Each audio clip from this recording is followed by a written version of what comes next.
Welcome back to Ringside Ramble. It's me, Niall, bringing you all the latest news, views, and breakdowns from around the world of professional boxing. In this video, I'm going to be giving my preview and prediction for this Saturday night's comeback of former world champion at super lightweight Subriel Matias as he faces Mexico's Roberto Ramirez in Matias's home country of Puerto Rico this Saturday night. Before we get into today's video, please, if you like what you see, I'd really appreciate it if you could give the channel a subscribe. I'm really thankful for everybody that subscribed so far. And yeah, if you like what you see, hit that subscribe button, give us a like, follow us over on X. There's always great content. And yeah, I appreciate all the support for the channel. So yeah, let's jump into it. As I say, Subriel Matias coming back after his loss to Liam Paro, where he lost his world title in his home country to face a dangerous enough opponent in Roberto Ramirez from Mexico. I'm a big fan of Matias. I don't see how you couldn't be. Very exciting fighter. Aggressive, drowns his opponents, breaks them down. Very heavy-handed, of course. 20 KOs and 20 wins. Yeah, he's fascinating to watch. He brings energy, he brings violence every time. So yeah, when he's fighting, I always look out for him. But he's coming back here, and this is a big fight for him. This is a really kind of a must-win fight for Subriel Matias on Saturday night against Ramirez. I mentioned there last time out, Subriel Matias lost his IBF super lightweight title against Liam Paro in Puerto Rico. I'm a big fan of Paro as well. I think Paro's a very underrated fighter, and you know, I knew that fight would be close, but Paro exposed the limitations in Subriel Matias to a T. That's what he done last time out. He boxed to the game plan 100%. He boxed a composed fight. He stuck to the plan. Um, and he exposed the kind of limitations boxing wise in Subriel Matias. We mentioned the things that makes him kind of special to watch: his aggression, his power, his energy, how relentless he is. But what Paro exposed is a lack of plan B in Subriel Matias. Yeah, he boxed beautifully in that one, Paro.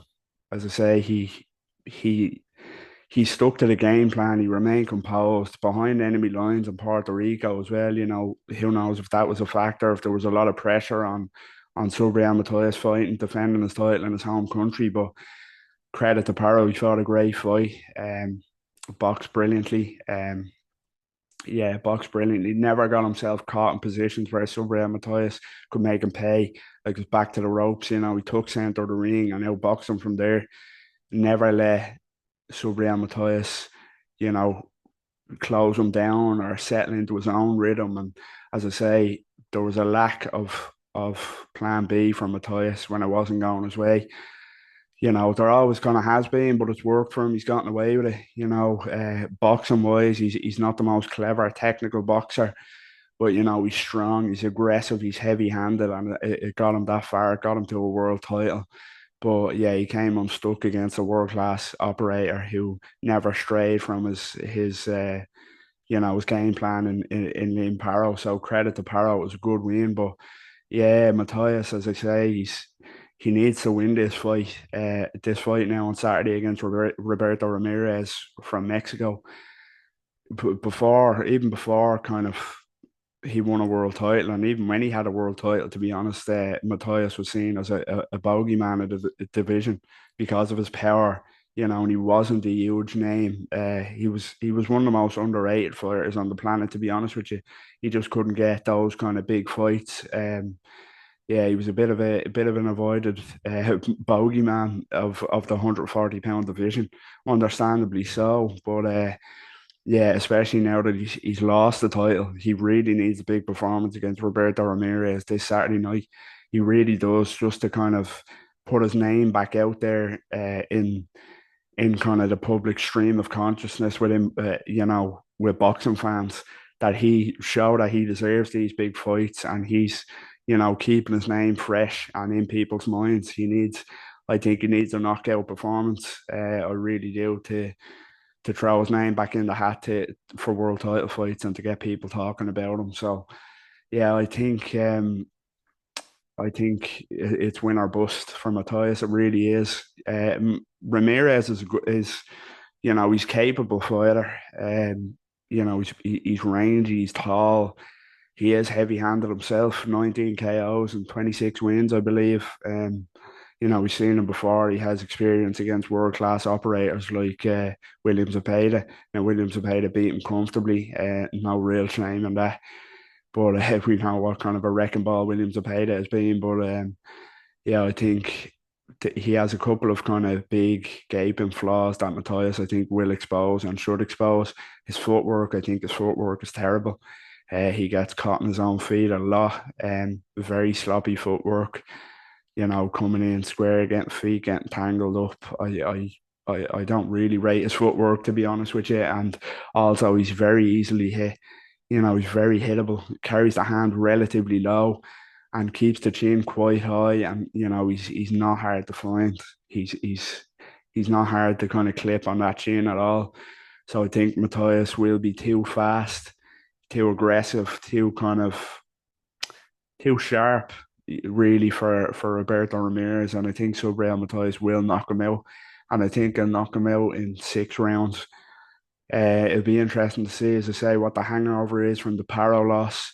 What pressure he puts on himself for this. Not a lot of people really kind of realized he was fighting this weekend. Of course, we have big fights this weekend. We've got Keyshawn Davis, we've got Boots Ennis, Jesse Rodriguez, Ray Ford. He kind of got lost in the shuffle, like he did within the boxing standings of being a kind of avoided and underrated fighter. So what he needs is to knock Roberto Ramirez out here to get his name back out there and kind of remind people what he's all about. So I do think he'll knock him out in 6 rounds.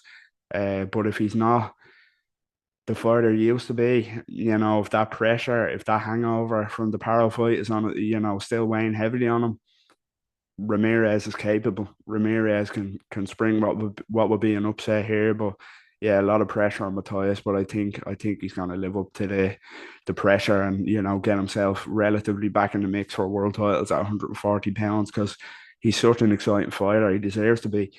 He really deserves to be, and I hope if he does get past this weekend, he can secure big fights against the champions at 140 pounds if they'll fight him, if they'll be willing to fight him. But yeah, he has to get past Ramirez first. So it'll be a tricky enough assignment, but Matthias in 6 for me and back in the win column. So yeah, that was my quick preview and prediction for the return of the former world champion Subriel Matias as he faces Mexico's Roberto Ramirez this Saturday night in Puerto Rico. The big card that it's all Puerto Rico versus Mexico, so it should be feisty from top to bottom in that one. So yeah, let us know what you think in the comments. Are you a fan of Matias? What did you think of the Paro fight? Has he been avoided? And will he beat Ramirez? Will he get back in that win column tomorrow night? Let us know what you think. And as always, as I mentioned at the start of the video, please don't forget to give us a subscribe first of all.